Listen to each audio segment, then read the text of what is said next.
Hola, ¿cómo están? Bueno, vamos a hablar hoy de la transmisión del impulso nervioso. Habíamos hablado del tejido nervioso, de cómo estaba constituido una neurona, ¿sí? Y ahora vamos a ver cómo se comunican las neuronas entre sí, o sea, cómo funcionan, ¿sí? Para comunicarse. Y esto se hace a través de impulsos nerviosos o potenciales de acción nerviosa, ¿sí?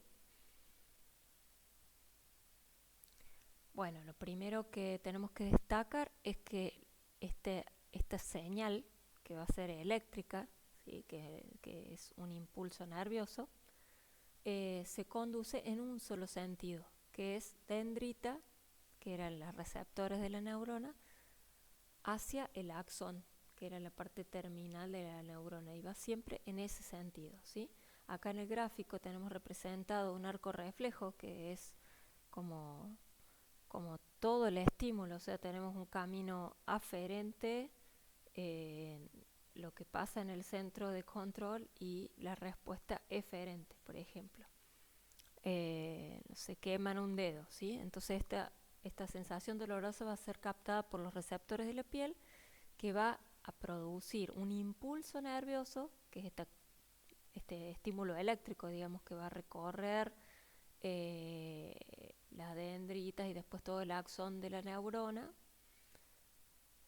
Esa neurona va a llegar hasta otras neuronas que están en la médula espinal, que es el centro de control, y ahí se va a producir la respuesta, se va a analizar y digamos, se va a dar la orden para la respuesta, y la respuesta va a salir a través de una neurona eferente.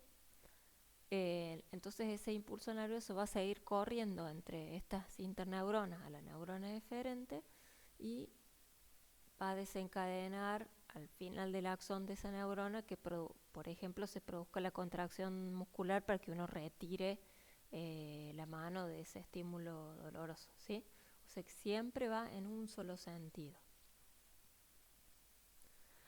Bueno, para que se produzca este potencial de acción nerviosa o impulso nervioso, eh, necesitamos dos elementos importantes. Uno es la presencia de potencial de membrana en reposo. ¿Qué quiere decir esto? El potencial es la diferencia que hay en la carga eléctrica entre el interior y el exterior de la membrana plasmática. A ver, para que nos entendamos, es así. Fíjense la línea violeta vertical. Viene a representar la membrana plasmática, o sea, la membrana de la neurona, ¿sí? Bueno, sucede que hay iones, cuando hablamos de iones estamos hablando de un mineral con una carga eléctrica. De un lado y del otro lado de la neurona, de la membrana de la neurona, tenemos iones y distintos elementos que le van a terminar dando un potencial, que quiere decir un voltaje determinado a la membrana, ¿sí? Entonces fíjense el medio interior de la neurona, donde el que sobresale ahí es el potasio, que es, o sea, digamos que es un elemento que abunda mucho, es el potasio, que tiene carga positiva, pero a su vez acá tenemos las proteínas, que están formadas por los aminoácidos, que tienen carga negativa. También tenemos ATP adentro de la neurona, que tiene los fosfatos, que tienen carga negativa, el cloro, que tiene carga negativa, ¿sí? Bueno, y al exterior de la neurona vamos a tener predominantemente el ion sodio, que es este Na, que tiene carga positiva, ¿sí? Y van a prevalecer las cargas positivas en el exterior. Entonces, si nosotros pudiésemos medir, metemos un voltímetro ahí en la membrana de la neurona, digamos, nos daría esta medida de 70 milivoltios. ¿Qué quiere decir? Es que efectivamente tiene un voltaje cuando está en reposo la membrana, ¿sí? En reposo estoy hablando de que no está conduciendo ningún impulso nervioso ahora. Entonces, tiene una carga eléctrica. Esa carga eléctrica está dada por el flujo de estos iones, o sea, estos movimientos de estos iones. Por cómo se van a mover, se mueven a través de canales iónicos se llaman, que serían como poros o como sitios en la membrana plasmática por donde pueden pasar estos iones, ¿sí? O sea que va a haber un movimiento de ligero, sobre todo de sodio y de potasio, que determina que la membrana tenga este voltaje de reposo, ¿sí? Bueno, ¿cómo es el movimiento que hacen los iones? Y básicamente se van a mover, o la tendencia es que se muevan de mayor concentración a menor concentración, ¿eh?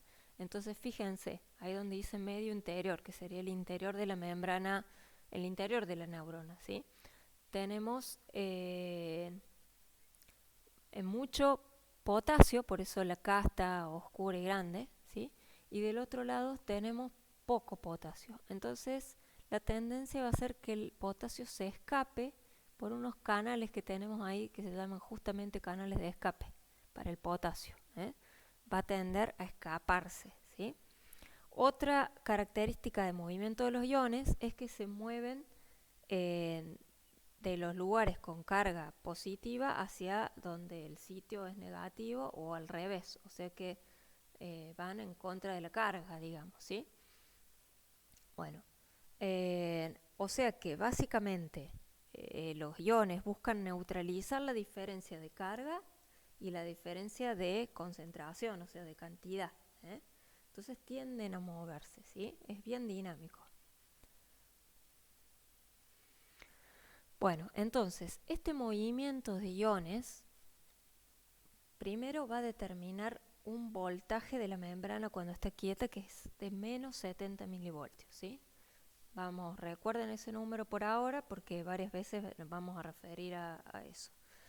Para que esto esté así, o sea que efectivamente la membrana tenga ese voltaje, además de los canales tenemos la bomba de sodio-potasio, que es una forma de transporte activo que va a hacer que ese sodio que se escapa también hacia adentro de la membrana por diferencia de concentración, esa bomba de sodio y potasio lo va a estar liberando otra vez hacia afuera. O sea, por cada potasio que entra, van a salir 3 sodios. Entonces va a estar manteniendo es una forma de transporte activo nomás, se llama bomba de sodio-potasio, y activo es porque requiere energía básicamente. Entonces, ese transporte va a estar corriendo los iones para un lado y para el otro y va a hacer que se mantenga ese voltaje, que es la diferencia entre las cargas de adentro y de afuera de la membrana, ¿sí? Y va a determinar que adentro esté más negativa y tenga ese voltaje de menos 70 milivoltios.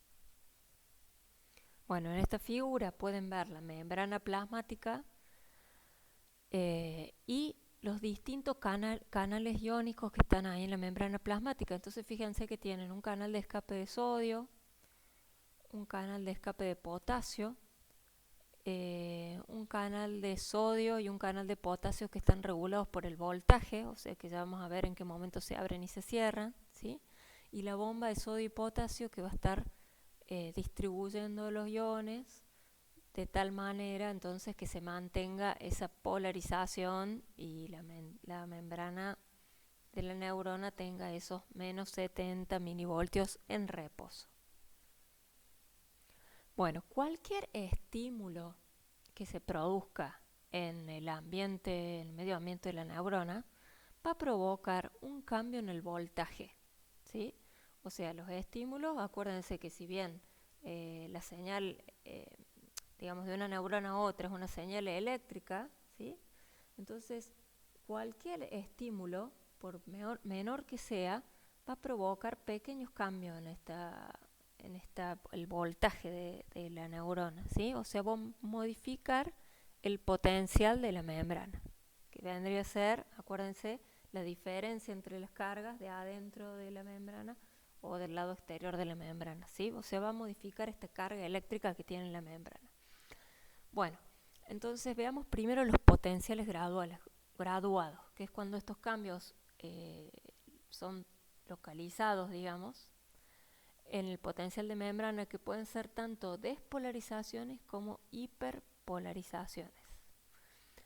Cuando hablo de despolarizaciones me refiero a que el interior de la membrana se vuelve menos negativo, o sea, el valor va a ser menos negativo que menos 70, o sea, se va acercando al cero o al positivo. Eso es una despolarización.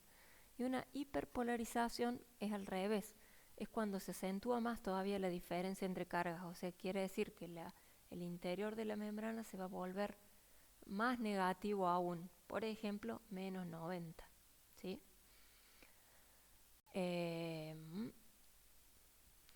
Bueno, acá me explica esto que yo les digo, que un estímulo cambia el potencial de la membrana, ¿sí?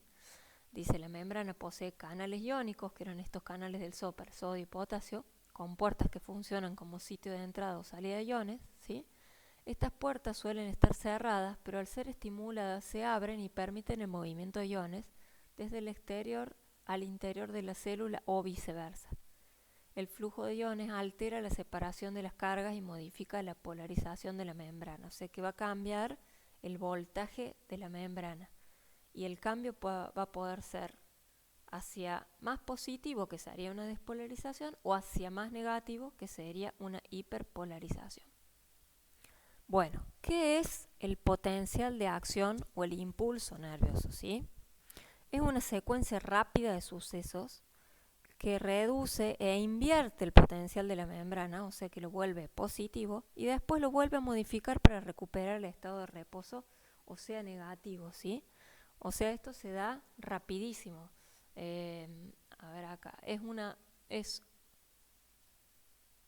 potencial de acción. Me comí la A ahí, despolarización rápida e importante de la membrana de la neurona, que cambia el potencial de la neurona de menos 70 a más 30 en solo 1 milisegundo y vuelve rápidamente al valor de reposo. Quiere decir que tiene dos fases el potencial de acción. Bueno, una cosa característica es que es súper veloz, o sea, 1 segundo sobre 1000, la milésima parte de un segundo, en ese tiempo se despolariza hasta más 30 y después vuelve a menos 70. O sea, cambia rápidamente el voltaje. Esto quiere decir que transmite una corriente eléctrica, ¿verdad? Bueno, todos los potenciales de acción comienzan con un potencial graduado. Y acá hay un concepto muy importante que es el valor umbral.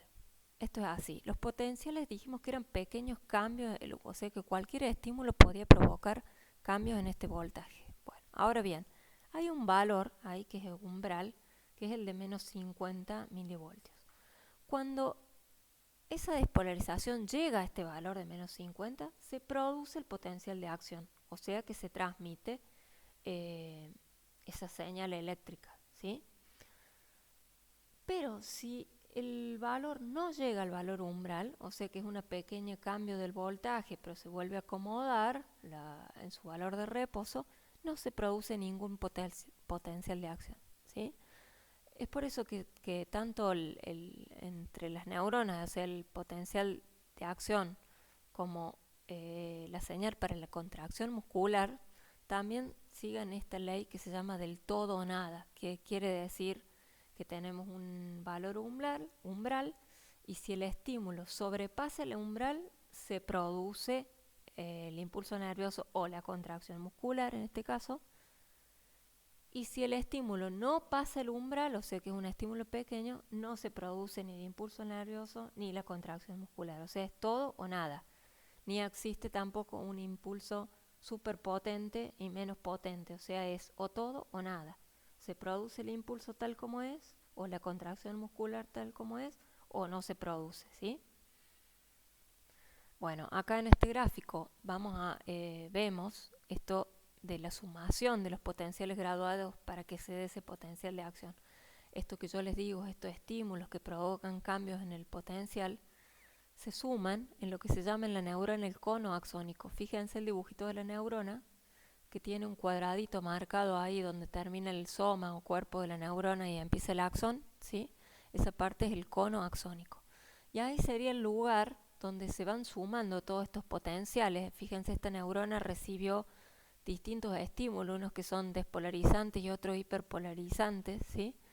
Y estos estímulos se van sumando. Entonces fíjense, leemos ahora la línea desde el menos 70, ¿no? Que sería el umbral, el potencial en reposo de la membrana. Y ahí va a recibir un estímulo que lo hace más positivo y otro más, que están en verde, ¿sí? Después fíjense que hay otro estímulo y le baja el voltaje, después se mantiene, después se sube, después se baja y después recibe otro estímulo despolarizante y llega al umbral.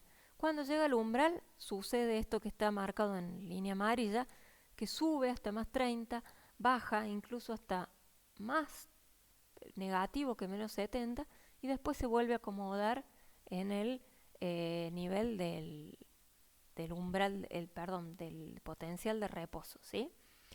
Fíjense en ese momentito que la neurona está todavía más negativo de lo normal, del reposo, digamos, del valor de reposo. Eh, en ese periodo que se aleja todavía más del potencial de acción es lo que se llama el periodo refractario de la neurona, que quiere decir que aunque le llegue otro estímulo ahí, no se va a despolarizar porque está muy lejos del potencial de acción, ¿sí? Entonces después que llega otra vez al menos 70, ahí de nuevo está lista para otra vez conducir otro impulso nervioso, ¿sí?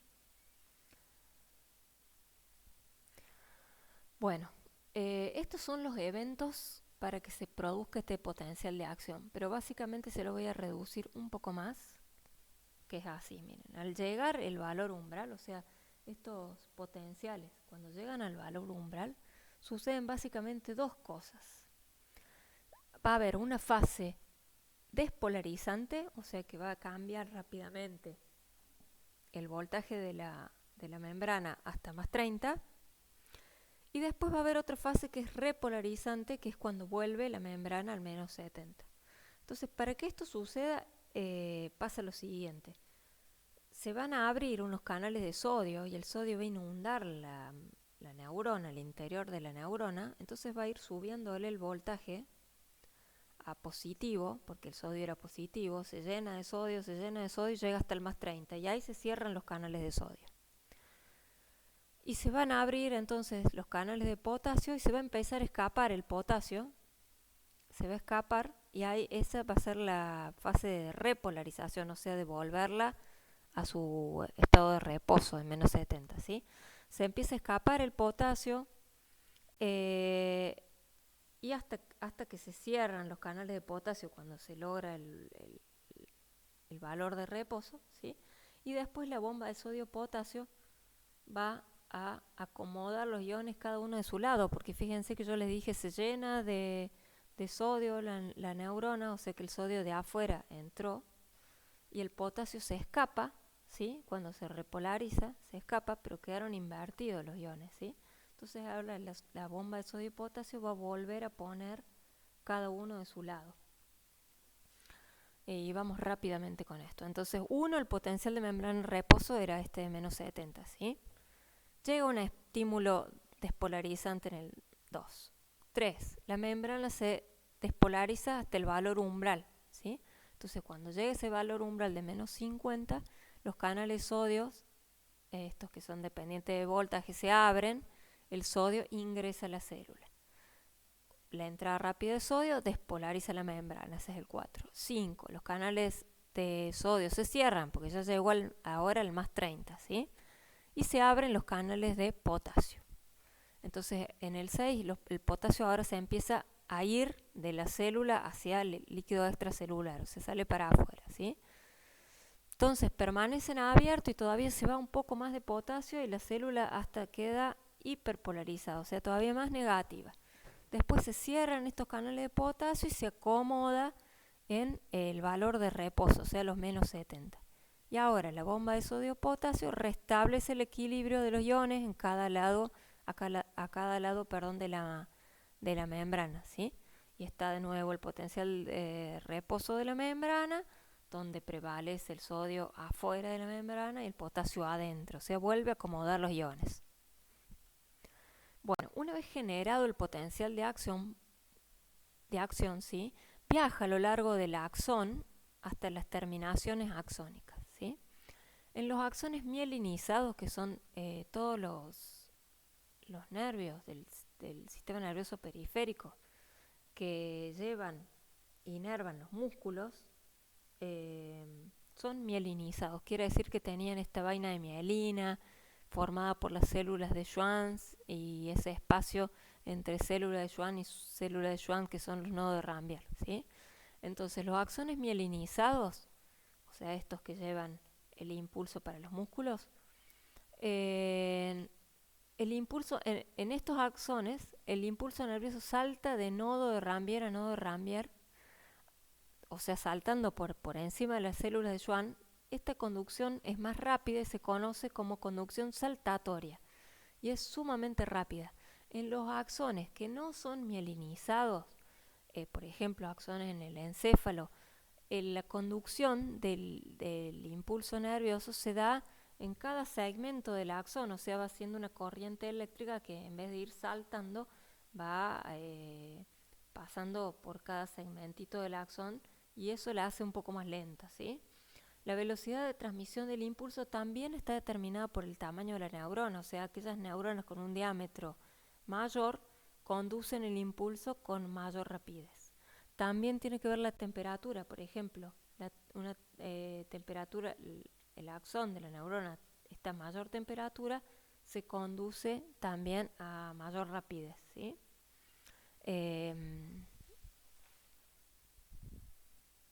Bueno, y cuando hablamos, por ejemplo, de anestesia, por ejemplo, una anestesia local que le pongan para hacerle una sutura o, bueno, puede ser para operar algo, digamos, cuando hablamos de anestesia local, básicamente la anestesia es un químico que bloquea los canales de sodio, entonces no se produce el potencial de acción que lleva las señales dolorosas al sistema nervioso central.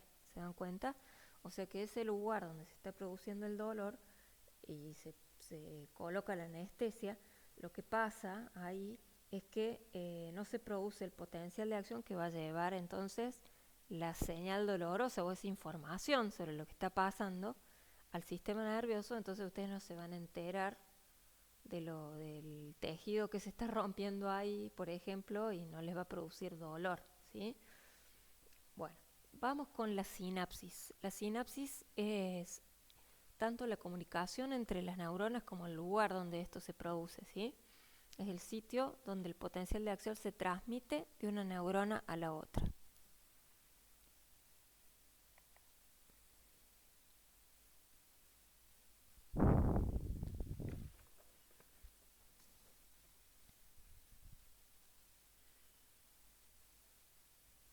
Bueno, esta comunicación puede ser bien de una neurona a otra neurona, o en el caso de las neuronas motoras, o sea, aquellas que inervan a los músculos, vendría a ser de una neurona a las fibras musculares, ¿sí?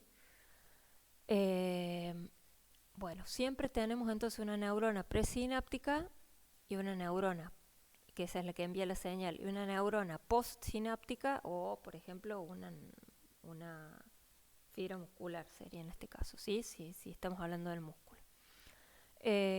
Bueno, ¿cómo se da esta sinapsis? Fíjense en el dibujito que tienen más arriba que la neurona y el músculo también, si bien en el dibujo parece que se están tocando, hay un espacio entre el botón sináptico, o sea, el terminal del axón, y la dendrita de la otra neurona, que se llama hendidura sináptica, ¿sí? O sea, hay un espacio ahí, y también hay un espacio entre la neurona y la placa motora, se llama, el lugar donde se conecta con la fibra muscular, o sea, también hay un espacio, ¿sí?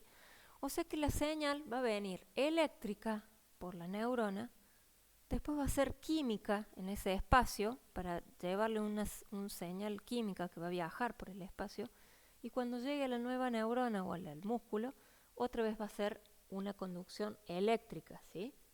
Bueno, ¿cómo se da esto?